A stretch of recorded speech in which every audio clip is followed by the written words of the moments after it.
जय श्री राधे, जय श्री श्याम। आपका बहुत बहुत स्वागत है आपके अपने इस मंच सनातन ज्ञान गंगा में। दीक्षा के विषय पे हम लोगों ने बहुत कुछ जाना।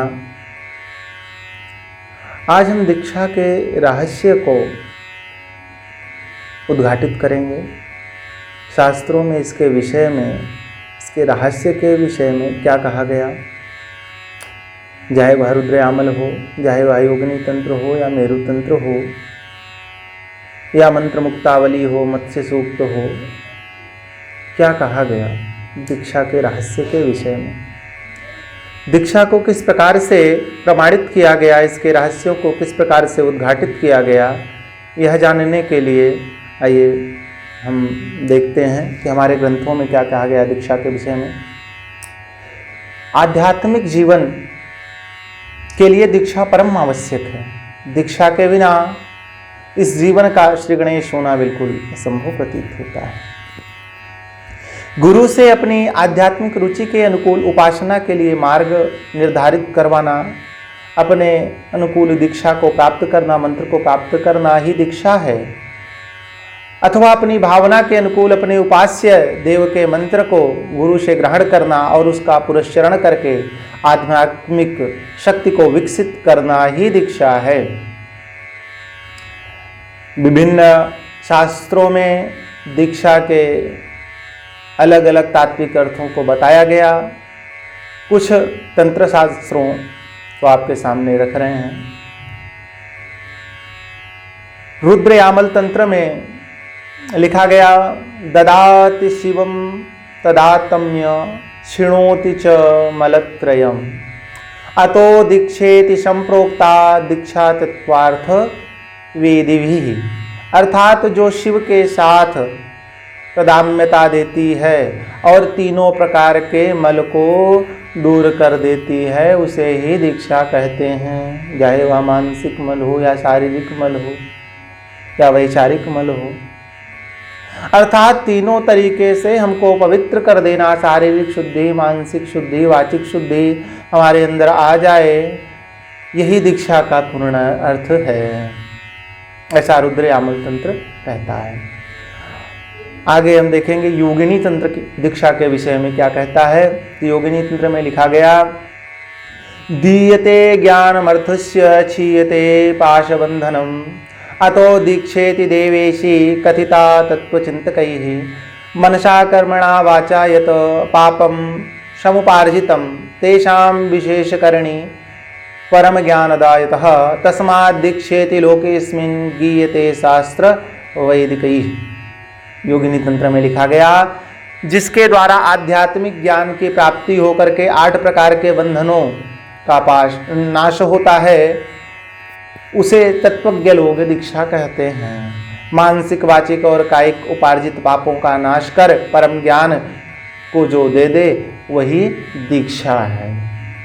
अर्थात यहाँ भी वही चीज़ें स्पष्ट की गई हैं कि जो हमारे अंदर संस्कार भर दे, जो शरीर को पवित्र कर दे, जो मन को पवित्र कर दे, वही दीक्षा है। जो हमारे ज्ञान को प्रकाशित कर दे, ज्ञान पुंज को और भी बढ़ा दे, वही दीक्षा है। मेरु तंत्र में कहा गया, दीयते ज्ञानम विज्ञानम क्षीयन्ते पापराशयः तेन दीक्षेति ही प्रोक्ता प्राप्ता चेतसद गुरोर्मुखात् असद्गुरुः स्वयं नष्टा कथम तारयते परम। दीयते ज्ञान विज्ञानम, जो ज्ञान और विज्ञान दोनों को प्रदान कर दे। क्षीयन्ते पापराशयः, जो हमारे पाप राशि हैं उनको नष्ट कर दे। जो हमारे मानसिक दोष हैं, शारीरिक दोष हैं, उनका नाश कर दे। तेन दीक्षेति ही प्रोक्ता, उसी प्रकार की दीक्षा ग्रहण करनी चाहिए। और किससे ग्रहण करना चाहिए? चेत सतगुरोर मुखात्, जो आपके दृष्टि में सतगुरु हो, जो सतगुरु हो, जो आपके पास हो, जिससे आप ज्ञान का आदान प्रदान कर सकें, जो आपको समय समय पर सन्मार्ग दिखा सके, उस गुरु से दीक्षा ग्रहण करना चाहिए। असद्गुरु स्वयं नष्टः कथम तार्यते परम। जिस गुरु से आप मिल नहीं सकते हैं, जिस गुरु को आप स्पर्श नहीं कर सकते हैं, और जिस गुरु के साथ आप बैठ करके मन की बातें कह नहीं सकते हैं, वह आपको किस प्रकार से तार सकता है। शायद वह खुद ही जो है नष्ट हो। आगे कहा गया दीक्षा में 2 शब्द हैं, दोनों शब्द के अर्थ को अलग अलग बताया गया। यहाँ पर दीक्षा शब्द में दी और छा दोनों खंड सार्थक हैं। दी अर्थात अखिल पुण्य और ज्ञान को देने के अर्थ का प्रतिपादन करता है, और छ पाप आदि को नाश करने का अर्थ रखता है, अर्थात अखिल पुण्य ज्ञान को देना और पाप को नष्ट कर देना, यही दीक्षा का अर्थ है।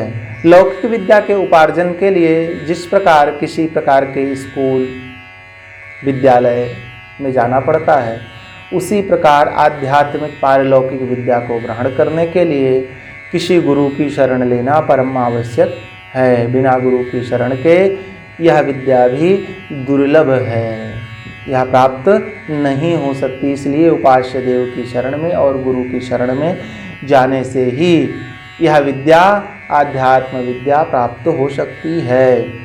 उपासना शास्त्र की अमूल्य राशि है। उपासना के माध्यम से व्यक्ति का सब प्रकार से ही विकास होता है। स्पष्ट शिव आज्ञा है शास्त्रों में कि दीक्षा के बिना कोई किसी प्रकार का देव या पितृकर्म सफल नहीं होता है। दीक्षा वस्तुतः वैदिक संस्कारों से अधिक व्यापक है। वैदिक संस्कार तो केवल 2 जातियों तक ही सीमित है, किंतु यह चातुर्वर्ण तक व्यापक है।